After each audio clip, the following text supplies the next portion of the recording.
할렐루야. 시작하기 전에 한번 인사했지만 한 번 더 기도의 자리에 오신 것 환영합니다.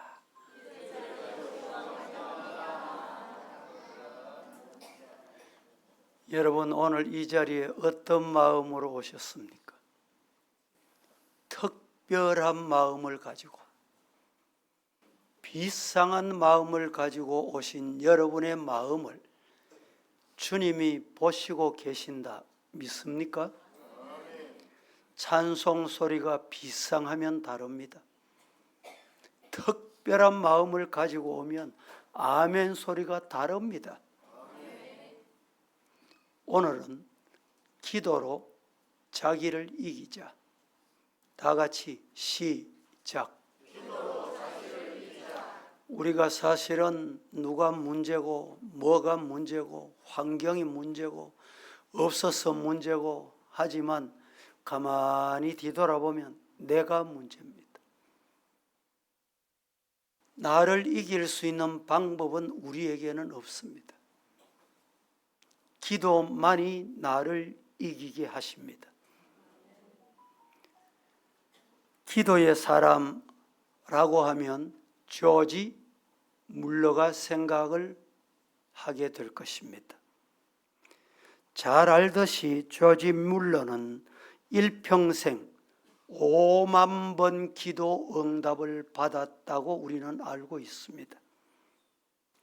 많은 사람들이 조지 물러처럼 기도 응답 받고 살기를 원합니다. 하지만 안타깝게도 오직 기도의 응답에만 관심이 많습니다.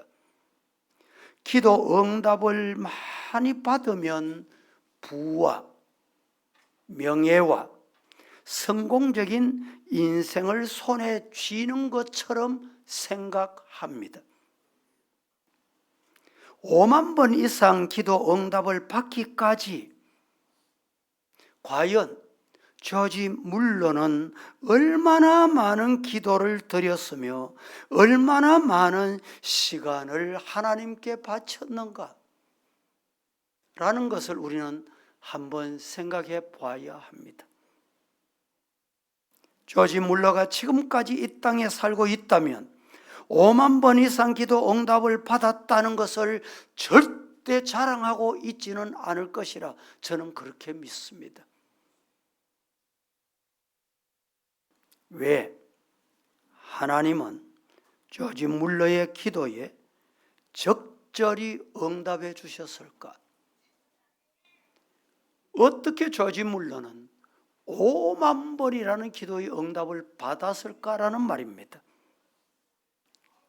그는 기도가 하나님 마음에 맞았기 때문입니다. 그의 삶이 하나님의 마음에 맞았기 때문입니다. 그의 삶이 하나님의 마음에 맞을 때 하나님은 기도 응답하십니다. 믿습니까? 그는 자신의 유익을 위해서 기도하지 않았습니다.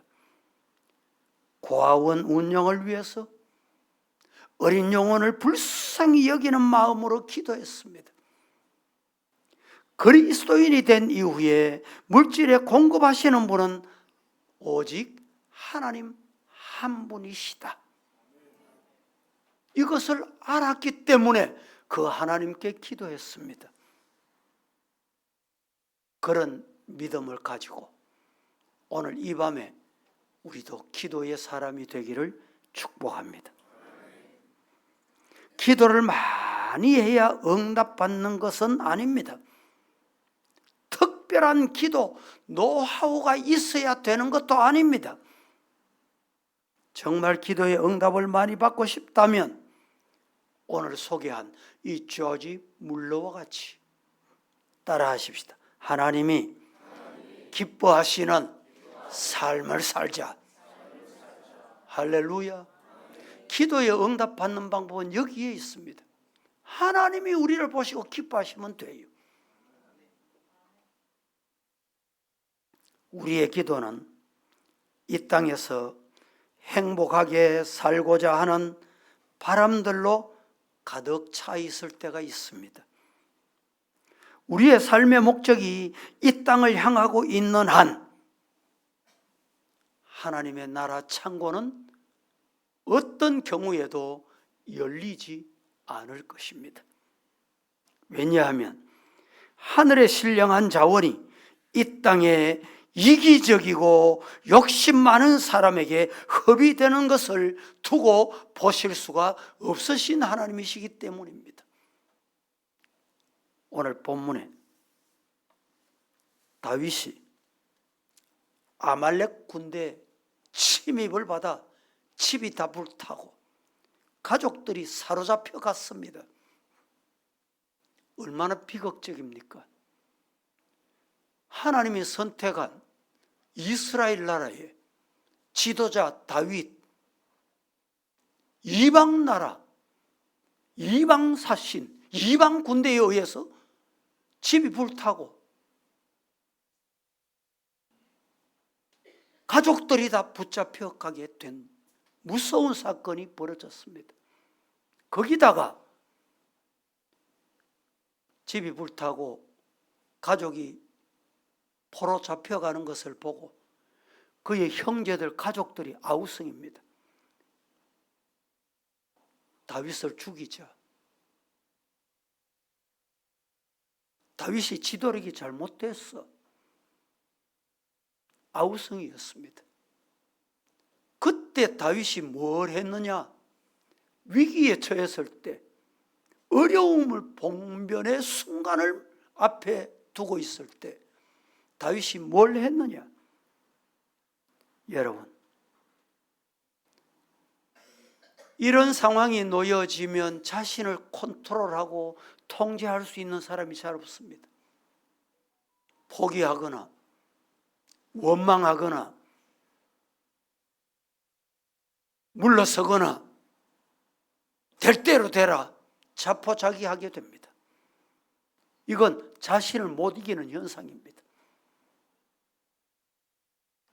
다윗은 이때 뭘 통해서 자신을 이겼습니까? 첫째, 다윗은 기도해 슬픔을 이겼습니다. 할렐루야. 우리 환경에 이런 슬픔이 없으면 얼마나 좋겠습니까? 성경 보십시다. 느헤미야 1장 3절에서 5절 함께 합독 큰 소리로 시작. 남아있는 자들이 그 지방 거기에서 큰 환난을 당하고 능욕을 받으며 예루살렘 성은 허물어지고 성문들은 불탔다 하는지라.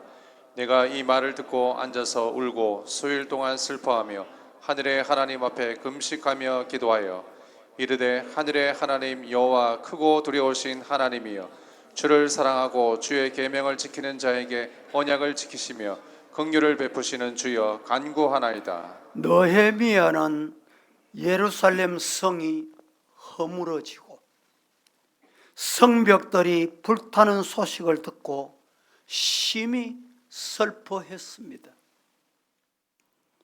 그리하여 하나님께 간절히 기도했습니다. 기도했더니 느헤미야를 담대하게 하셔서 예루살렘 성벽을 재건할 수 있는 믿음을 주셨다라는 내용입니다. 따라합니다. 기도하면 하나님께서 마음을 강하게 하신다. 뭐 하면? 기도하면. 기도하지 않으면 마음이 약해집니다. 기도하지 않으면 넘어집니다. 기도하지 않으면 유혹에 빠집니다. 그런데 기도하면 마음이 강해집니다.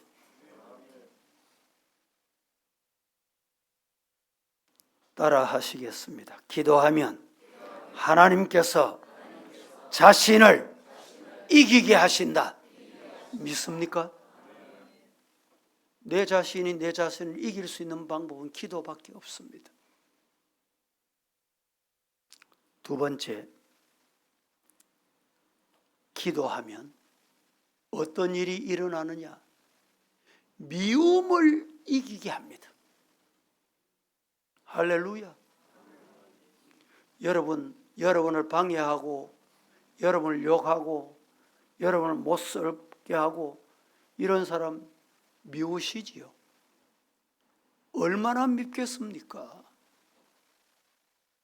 그런데 그 미움을 그대로 두면 분노가 일어납니다. 그 분노는 드디어 여러분 어떤 사건을 벌어지게 만드는 것입니다.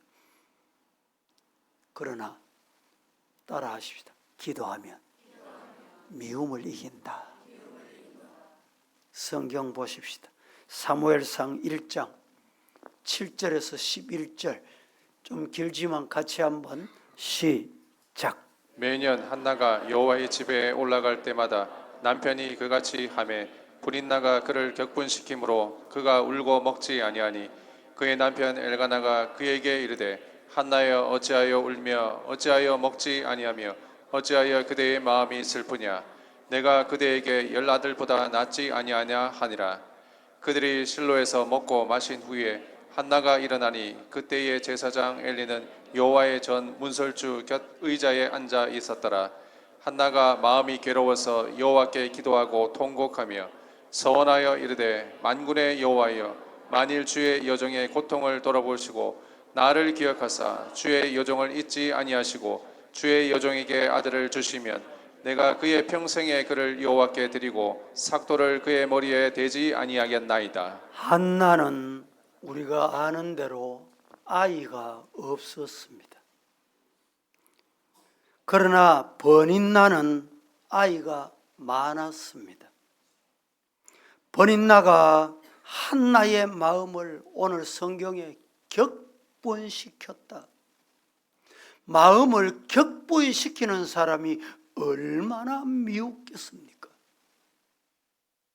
한나는 너무너무 괴로워서 음식이 넘어가지 않아. 밥이 넘어가지 않아. 밥을 먹지 못하고 음식을 먹지 못하고 울기만 했습니다. 한나는 버닌나와 다투지 않고 하나님 앞에 기도 하나를 선택했습니다. 기도 선택하는 성도가 되기를 예수님 이름으로 축복합니다. 기도를 선택했더니 그 버닌나가, 미운 버닌나가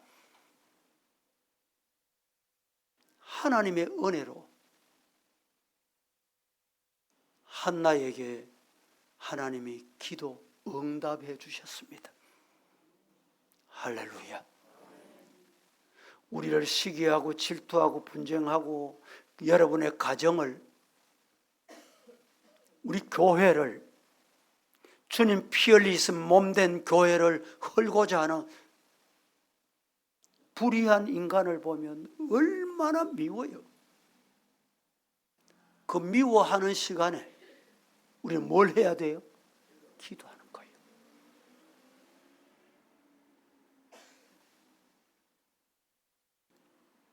따라하겠습니다. 기도로 미워하는 마음을 이기자. 미운 마음을 어떻게 이겨요? 내 마음을 어떻게 다스려요? 기도로 다스리는 거예요. 기도로. 한나는 기도로 미움을 이기고, 미움을 기도로 이기니까 하나님의 복을 받았습니다. 오늘 우리가 비상기도, 이 특별 기도, 이것 때문에 모인 거예요. 하나님 앞에 기도하면 하나님이 복으로 갚아주신다. 시작. 예. 하나님 앞에 기도하면, 하나님 앞에 기도하는, 하나님 앞에 기도하면 하나님이 뭐로 갚아줘요? 복으로 갚아줘. 이런 체험하고 싶지 않습니까? 오늘 기도하는 시간을 갖기 위해서 하나만 더 말씀드립니다. 세 번째, 기도하면 절망을 이깁니다. 시작. 절망스러울 때가 얼마나 많습니까? 제가 이 시간에 그 절망스러운 순간들을 나열하고 싶지는 않습니다. 사회를 보면, 나라를 보면, 우리 곁에 주변을 보면 절망스러울 때가 한두 번이 아닙니다. 그런데 절망스러운 그 모습을 보지 말고 절망스러운 그 너머에 계시는, 절망도 다스리시는 하나님 앞에 뭘 하면 돼요? 기도하자. 할렐루야. 성경 보십시다. 사도행전 27장 20절에서 25절, 절망적인 순간에 뭘 해야 되는지를 오늘 이 말씀을 통해서 깨닫기를 바랍니다. 다 같이 여러 해 시작. 여러 날 동안 해도 별도 보이지 아니하고 큰 풍랑이 그대로 있음에 구원의 여망마저 없어졌더라. 여러 사람이 오래 먹지 못하였음에 바울이 가운데 서서 말하되, 여러분이여 내 말을 듣고 글에 대해서 떠나지 아니하여 이 타격과 손상을 면하였더라면 좋을 뻔하였느니라. 내가 너희를 권하노니 이제는 안심하라. 너희 중 아무도 생명에는 아무런 손상이 없겠고 오직 배뿐이리라. 내가 속한 바 곧 내가 섬기는 하나님의 사자가 어젯밤에 내 곁에 서서 말하되, 바울아 두려워하지 말라. 내가 가이사 앞에 서야 하겠고 또 하나님께서 너와 함께 항해하는 자를 다 내게 주셨다 하였으니, 그러므로 여러분이여 안심하라. 나는 내게 말씀하신 그대로 되리라고 하나님을 믿노라. 지금 바울이 로마로 붙잡혀가는 도중입니다. 죄수로 잡혀가는 중입니다. 배를 타고 갑니다. 유라굴로라고 하는 풍랑을 만났습니다. 드디어 여러 날 동안 해도 달도 볼 수가 없는 환경이 됐습니다. 큰 풍랑을 만났다는 말입니다. 구원의 여망마저 보이지 않았습니다. 사람들이 식사도 하지 못하고 크게 놀랍게 염려하고 있던 그때 풍랑 앞에, 유라굴로 앞에, 앞이 보이지 않는 절망의 순간에 사도 바울은 기도했습니다. 따라합니다. 절망의 순간에 내가 할 일은 하나님 앞에 기도하는 일이다. 믿습니까? 여러분의 가정에 인간의 계산법으로 절망스러운 것이 없습니까? 우리 교회에, 우리나라에 이런 순간을 주신 것은 하나님이 우리를 테스트하십니다. 뭐 하나 보자, 절망 보나, 풍랑 보나, 기도하나, 하나님이 보시는 거예요. 바울은 기도하여 큰 풍랑 앞에서 절망을 이겨냈습니다. 오늘 우리 이 밤에 부르짖고 기도하여 우리 앞에 다다른 절망을 이기는 축복의 시간이 되기를 예수님 이름으로 축원합니다. 인생을 살다 보면 한치 앞도 보이지 않는 절망을 맞이할 때가 없으면 얼마나 좋겠습니까? 그런데 절망적인 순간을 맞을 때가 있습니다. 그때 하나님이 기도해라. 하나님의 음성인 줄 알고 오늘 이 밤에 우리 다 함께 기도하는, 울부짖는, 소리내어 기도하시고 마음 하나님 앞에 다 드려서 기도하시고 두려움을 물리치고 절망을 물리치는 은혜가 여러분에게 임하기를 예수님 이름으로 축복합니다. 이 시간에 기도문을